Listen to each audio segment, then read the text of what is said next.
to be a knockdown, drag-out fight. It could come down to who has the ball last.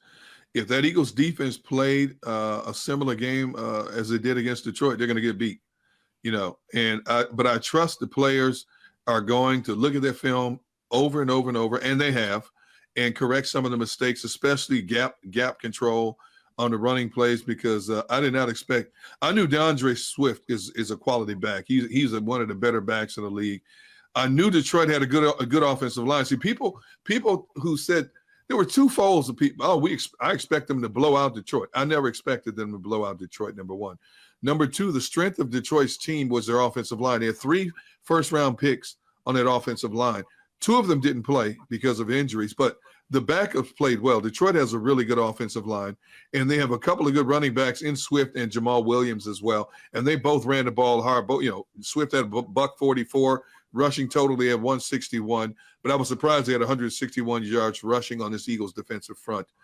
And I was surprised that the Eagles never made the adjustments because Detroit was trapping them all night to open lanes for the backs to run through. And the defensive coordinator and the personnel just never made the necessary adjustments. They did on 3 series. After Detroit went down and smacked them in the mouth in their first series, Jonathan Gannon attacked more.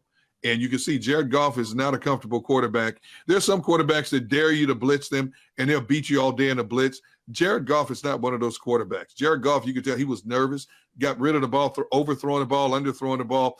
Those 3 consecutive series when the Eagles really ramped up the pressure on him. Didn't get him down, but ramped up the pressure on him. Then after that, all of a sudden, they got away from it. And I'm thinking, why did you get away from what's working? Why? And that's what everybody's asking. Why did you get away from what was working? You had Jared Goff right where you wanted him. He didn't want any parts of that Eagles defense at that point. He didn't want to get hit. Mm-hmm. But then you play back into their hand and allow them to creep back in that game.